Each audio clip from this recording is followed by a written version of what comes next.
Morning, welcome to my channel. তোমরা সবাই কেমন আছো? আশা করি ভালো আছো। আমি অনেক অনেক ভালো আছি। তো আজকে সকাল সকাল বেরিয়ে পড়েছি মায়াপুর যাব বলে। হ্যাঁ, তো তখন বাজে প্রায় 5টা। এদিকে বালিগঞ্জ স্টেশনে চলে এসেছি। এখান থেকে আমরা যাব শিয়ালদা। তো বাট আমাদের সাথে একটা খুব বড় ব্ল্যান্ডার কেস হয়ে গেছে। সেটা হচ্ছে কি, শিয়ালদায় আমাদের 10টা 6 ট্রেন ছিল, বাট ট্রেন লেট ছিল বা হয়তো আসেইনি, আমরা বলতে পারবো না।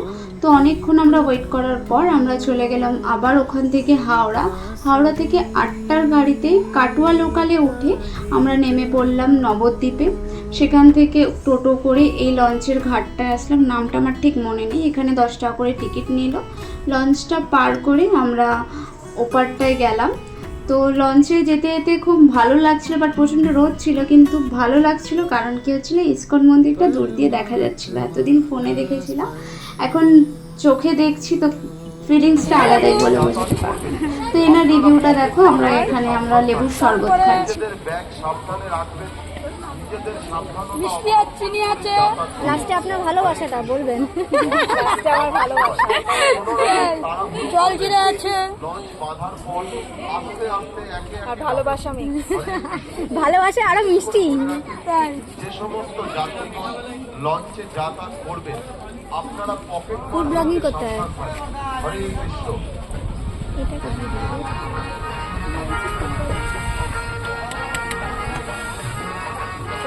হরে কৃষ্ণ। নবদ্বীপ সেন্টার ও পৌরসভা। লেবু শরবত হবে গরমে ঠান্ডা। হরে কৃষ্ণ। যে সমস্ত আপনারা পকেট মার হইতে সাবধান থাকবেন।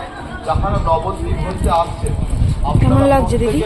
হাতে লইয়া একটা ভালো কথাও ছিল, আমরা যেহেতু ভিডিও করছিলাম, তো উনি আমাদের 1 গ্লাস শরবত ফ্রিতে দিয়েছিল।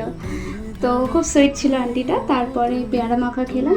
দেন ওখান থেকে আমরা আবার বাসে করে 4 নম্বর গেটে যাচ্ছি। 4 নম্বর গেটে গীতা ভবনে আমাদের রুম বুক করার কথা ছিল। এদিকে পেপসিও খাচ্ছি, দেখতেই পাচ্ছ তোমরা। তো আমাদের কপালটা এতই খারাপ ছিল, ওই দিন প্রচণ্ড জার্নি হয়ে গেছে। তো আমাদের যেহেতু আসতে লেট হয়ে গেছে, রুম অন্য কাউকে দিয়ে দিয়েছে। কারণ কি, ওরা ভেবেছিল হয়তো আমরা আর আসবো না।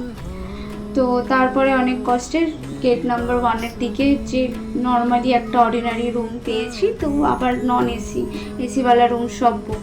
তো যা হোক, যেটা পেয়েছি সেটা নিয়ে খুশি। তো তারপরে দুপুরবেলা রেডি হয়ে আমরা চলে গেছিলাম টোকেন কাটতে। টোকেন বলতে ওই যে প্রসাদটা যেটা দেয় না খাবার দুপুরে, তো ওটা খাবার জন্য চলে গেছিলাম যেখানে গদা ভবন সেই দিকটায়। তো আমাদের টোকেনে প্রাইস পড়েছিল 80 টাকা। ওখানে দু রকমের টোকেন বলেছিল আমাদের, 80 টাকার 120 টাকা। 120 টাকাটা স্পেশাল আর 80 টাকাটা নর্মাল। তো আমরা 80 টাকাটাই খেয়েছি। তো তারপরে চলে যাচ্ছে এদিকে হেঁটে হেঁটে দুজনে টুই করে। প্রচণ্ড পরিমাণে রোদ ছিল, প্রচণ্ড এনার্জি লস হয়ে গেছিলো। তো তারপরে এখানে এসে একটা জিনিস দেখলাম, যে জুতো আগে থেকে খুলে আসলেই বেটার হতো। এই জিনিসটা আমি ঠিক জানতাম না, ফার্স্ট টাইম এসেছি। তো এখানে জুতো আবার রাখবো, চুরি হয়ে যাবে কি না, মনে এরম দনমনা হতে থাকছিলো। তো যাই হোক, যা হবে দেখা যাবে, ভগবানের কাছে এসেছি, তো খারাপ কিছু হয়তো হবে না। তো তারপরে লাইন দেখে তো মাথায় হাত পড়ে গেল। ওখানে আবার টাইমিং ছিল 8টার মধ্যে আমাদের যেতে হবে। 8টার পরে গেলে কিন্তু আমরা আর পাবো না, প্লাস খাবারও তো পাবো না, কিন্তু আমরা টাকাও আর রিটার্ন পাবো না। তো ফাইনালি আমরা ঢুকে পড়েছি। এদিকে দেখছো সবাই বসে খাচ্ছে টেবিলে, ওই পার্টটায় নিচেও সবাই বসে খাচ্ছে টেবিলে। যারা বয়স্ক তাদের জন্য বেটার হবে। তো এই যে খাবার, এই খাবারটা খেতে তো এত দারুণ ছিল কি বলবো। তো ভিডিওটা এই পর্যন্তই, দেখা হচ্ছে নেক্সট ভিডিও। টাটা।